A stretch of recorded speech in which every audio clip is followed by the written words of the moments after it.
सारा दिन अकेले ही कमरे में पड़ी रहती है तुम्हारी माँ। बेटा, अच्छा किया जो तुम लोग आ गई। तुम आ जाती हो तो तुम्हारी माँ को भी थोड़ा सहारा मिल जाता है, वरना तो ये पूरा दिन कमरे में अकेली पड़ी रहती है। कोई पूछने वाला भी नहीं है। तुम्हारे भाई भाभी भी ऑफिस से आने के बाद सीधा अपने कमरे में चले जाते हैं। कोई 2 घड़ी आकर इसके पास बैठता भी नहीं। तुम दोनों आती हो तो तुम्हारी माँ का भी मन लग जाता है। सुनीता आंटी ने कुसुम से कहा। आंटी की बात सुनकर कुसुम ने अपनी माँ की तरफ देखा तो उसकी माँ ने मुंह फेर लिया। कुसुम समझ गई थी कि उसकी माँ के मन में भाई भाभी के लिए नाराज़गी है। आंटी, ये बात सही है कि भाई भाभी सारा दिन ऑफिस में रहते हैं और उनके जाने के बाद मम्मी अकेली पड़ जाती है, और जब से पापा गए हैं तब से मम्मी को ये अकेलापन खल रहा है। इसलिए हम दोनों बहनें जितना हो सके मम्मी के साथ समय बिताती हैं, और जब भी मौका मिलता है हम लोग उनसे मिलने आ जाते हैं और रोज़ फ़ोन भी करते हैं। लेकिन कुछ भी हो जाए, उनके बुढ़ापे का सहारा तो भैया भाभी ही रहेंगे, हम दोनों बहनें नहीं। हाँ, हम मम्मी की बेटियां हैं तो हमारा फ़र्ज़ भी है उन्हें हर तरह की चिंता से दूर रखना। लेकिन आखिरकार जो उनके पास रहता है सहारा तो वो ही बनेंगे। हम इतनी दूर से उनकी मदद करने तो नहीं आएंगे।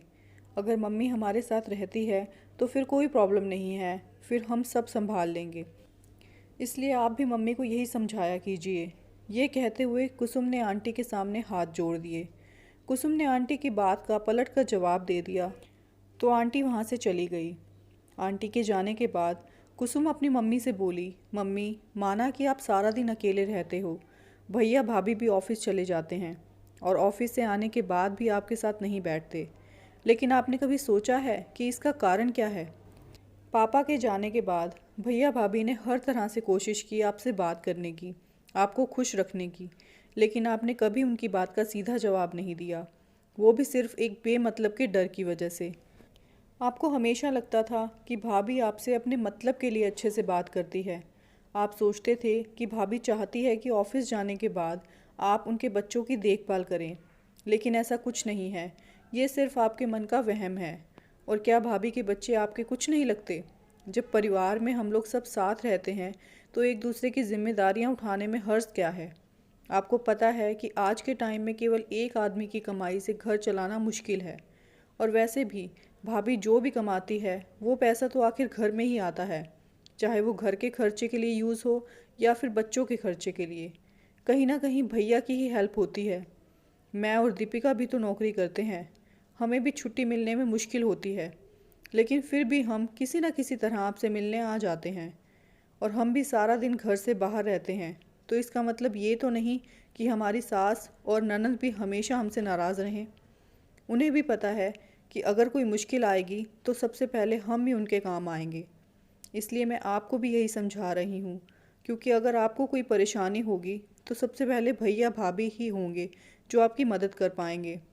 हमें आने में तो 4-5 घंटे लग जाएंगे, तो सबसे पहले तो अब वही आपको देखेंगे। इसलिए सबके सामने अपने बेटे बहू की बुराई करना ठीक नहीं लगता। इससे कुछ भी हासिल नहीं होगा। ऐसे तो आप अपने बेटे और बहू से और भी ज़्यादा दूर हो जाएंगे। जब तक आप उनसे खुद दिल से नहीं जुड़ना चाहोगे तब तक आपको उनमें सारी कमियां ही नज़र आएंगी। फिर भी अगर आपको लगता है कि आपको भैया भाभी के साथ रहना अच्छा नहीं लगता तो आप हमारे साथ आकर रह सकती हैं हमारे ससुराल में। हम आपका पूरा ध्यान रखेंगे, लेकिन यहाँ पर तो वो ही आपका सहारा है, हम नहीं। मुझे समझ आ गया बेटा कि तुम क्या कह रही हो। मुझे अपने आप को बदलना होगा, और हर वक्त बीमार रहने का दिखावा करके कुछ हासिल नहीं होगा। ऐसा ही रहा तो मैं हमेशा बीमार ही रहूँगी। ये मेरा घर भी है और इस घर की जिम्मेदारी मेरी भी है, और अगर बहू में कुछ कमी भी है तो उसे मुझे ही सिखाना है। मैं उससे कुछ ज़्यादा ही उम्मीद कर बैठी। आगे से तुम्हें शिकायत का मौका कभी नहीं मिलेगा। कुसुम ने अपनी माँ को गले से लगा लिया। वहाँ कुसुम की भाभी ऑफिस से वापस आ चुकी थी और उसने अपनी सास और ननद की सारी बातें सुन ली थी, और ये सब सुनने के बाद उसकी नज़रों में अपनी ननद की इज्जत और भी बढ़ गई थी। उसे हमेशा लगता था कि उसकी ननद आकर उसकी सास को भड़काती है, लेकिन ऐसा कुछ नहीं था। इसलिए उसने अपनी सास और ननद से अपने व्यवहार के लिए माफ़ी मांगी। मुझे माफ़ कर देना दीदी, मम्मी जी का अकेलापन मैं समझ नहीं पाई और आपको भी गलत समझ बैठी। मैंने आप लोगों के साथ अच्छा व्यवहार नहीं किया और आपने सही कहा कि मम्मी जी का सहारा तो आखिर उनका बेटा ही है। तो आगे से आपको इस घर की चिंता करने की कोई ज़रूरत नहीं है। हम मम्मी जी का और इस घर का पूरा ध्यान रखेंगे। आज आपने मुझे सिखा दिया कि एक परिवार को कैसे संभालते हैं। कुसुम ने अपनी भाभी को गले लगा लिया और उसका भाई भी पीछे खड़ा था। परिवार को एकजुट करने में दोनों भाई बहन का प्लान सफल हो गया।